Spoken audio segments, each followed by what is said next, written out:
News चैनलों की debate में इस्लामिक स्कॉलर्स के जाने पर सोशल मीडिया पर छिड़ रही है बहस। कई बड़े पत्रकारों ने उठाए सवाल।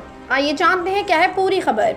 जैसा कि अक्सर ही कई न्यूज़ चैनलों के डिबेट में देखा गया है कि लोग बहस में एक दूसरे के धर्मों पर ही अमर्यादित टिप्पणियां करनी शुरू कर देते हैं, जिसके जवाब में सामने वाला भी आपके धर्म के बारे में या आपके देवी देवताओं के बारे में गलत शब्दों का इस्तेमाल करता है, जिससे साफ तौर पर दो धर्मों के बीच दूरी बनने और नफरत पैदा होने की भी आशंका रहती है। वहीं भारत के टीवी चैनल पर एक बहस के दौरान इस्लाम के पैगंबर मोहम्मद का कथित अपमान करने के बाद ये सवाल जोर पकड़ रहा है।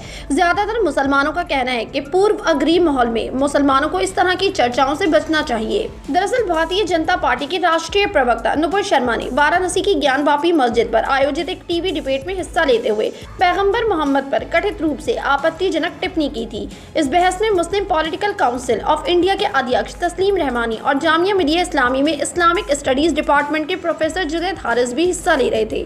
टीवी डिबेट के दौरान तस्लीम रहमानी और नुपुर शर्मा के बीच बहस काफी तीखी हो गई। इस बहस के दौरान बीजेपी प्रवक्ता ने पैगंबर मोहम्मद को लेकर अमर्यादित टिप्पणियां शुरू कर दी। उसके बाद भारत में कई मुस्लिम संगठनों ने नुपुर शर्मा के खिलाफ पुलिस में शिकायत दर्ज कराई है।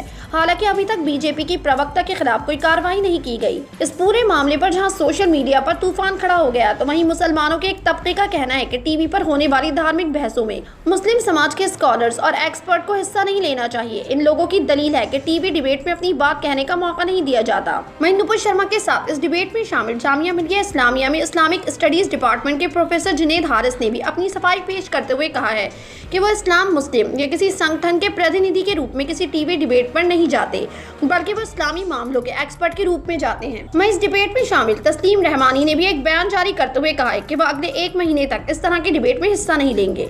ट्विटर पर कई लोग लिख रहे हैं कि इस तरह की डिबेट में मौलानाओं, इस्लाम के जानकारों या फिर स्कॉलर्स को हिस्सा नहीं लेना चाहिए और भारतीय मुसलमानों को उन सभी मौलानाओं से ऐसा ही करने के लिए अपील करनी चाहिए। वहीं कुछ यूजर्स लिख रहे हैं कि टीवी डिबेट में हिस्सा लेने के लिए मौलानाओं को पैसे मिलते हैं। तो वहीं all India Muslim personal law board के पूर्व प्रवक्ता डॉक्टर सैयद कासिम रसूल इलियास ने भी एक मीडिया चैनल से बातचीत करते हुए कहा, इन डिबेट्स का मेन मकसद इस्लाम और मुसलमानों का मजाक उड़ाना है। मैं इसी के समर्थन में हूँ कि ऐसे लोगों को टीवी की डिबेट में नहीं जाना चाहिए। तो वहीं बीबीसी के पूर्व और वरिष्ठ पत्रकार कुर्बान अली भी इस बात से सहमत नजर आते हैं। उन्होंने भी मीडिया से बातचीत में कहा कि ज्यादातर भारतीय टीवी चैनलों पर कोई सार्थक चर्चा नहीं होती है, सब कुछ टीआरपी के लिए किया जाता है। मीडिया के सभी नैतिक नियमों की धज्जियां उड़ाई जाती हैं। उनका कहना है कि समझदार और संवेदनशील व्यक्ति को इस तरह की डिबेट में नहीं जाना चाहिए, खासकर मुसलमानों को। आपको बता दें कि पत्रकार कुर्बान अली बीबीसी और राज्यसभा चैनल के लिए लंबे समय तक काम करते रहे हैं। तो वहीं लेखक मिलन दत्त ने भी DW मीडिया चैनल से बात करते हुए कहा कि इसमें कोई शक नहीं है कि अगर कोई अल्लाह और इस्लाम के पैगंबर के खिलाफ कुछ गलत और विवादास्पद कहता है तो मुसलमान नाराज हो जाएंगे और वास्तव में बीजेपी उसी एजेंडे पर काम कर रही है। मिलन दत्त का कहना है कि हिंदुओं को इस्लाम और इस्लाम के पैगंबर के बारे में बहुत कम जानकारी है, बल्कि इस्लाम और इस्लाम के पैगंबर के बारे में कोई गलत फहमियां भी हैं। इस्लाम और पैगंबर मोहम्मद के बारे में सटीक जानकारी देने की जिम्मेदारी मुसलमानों की है। तो इस पर ऑल्ट न्यूज के एडिटर और को फाउंडर मोहम्मद जुबैर ने भी ट्वीट करते हुए लिखा कि गोदी मीडिया चैनलों का बहिष्कार करने से पहले भारतीय मुसलमानों को बहिष्कार करना चाहिए, उन सभी मौलानाओं का जो लगातार प्राइम टाइम में इस बहस में हिस्सा लेते हैं। तो वहीं इस पर पत्रकार आलिशान जाफरी ने भी ट्वीट करते हुए रिएक्शन दिया। उन्होंने लिखा कि इन भुगतान किए गए कठपुतलियों ने हिंदुत्व समर्थकों द्वारा मुसलमानों को सार्वजनिक रूप से दुर्व्यवहार और अपमानित किए जाने के विचार को सामान्य कर दिया है।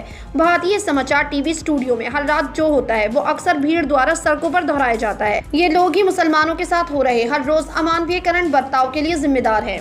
तो वहीं इसी के साथ पत्रकार मोहम्मद जुबैर ने ट्वीट करते हुए कुछ न्यूज चैनल के वीडियो क्लिप्स शेयर करते हुए लिखा है, टूर ऑपरेटर को इनवाइट करने वाले हिंदी समाचार चैनलों की संख्या देखिए। इसी के साथ उन्होंने एम साजिद रशीदी को टैग करते हुए लिखा, उन्हें एक इस्लामिक स्कॉलर के रूप में पेश कर रहे हैं। आपको हिंदू मुस्लिम टीवी डिबेट में क्यों जाना है और सभी भारतीय मुसलमानों का प्रतिनिधित्व करना है, आप बहिष्कार क्यों नहीं करते? ऐसे कितने ही सोशल मीडिया यूजर और पत्रकार हैं जो इस्लामिक स्कॉलरों की टीवी डिबेट में शामिल होने पर अपने रिएक्शंस देते हुए दिखाई दे रहे हैं। आपकी क्या राय है इस खबर के बारे में? अपनी राय कमेंट सेक्शन में जरूर दें। हमारे चैनल को सब्सक्राइब करें, बेल आइकन प्रेस करें ताकि हर खबर आप तक जल्द से जल्द पहुंचे।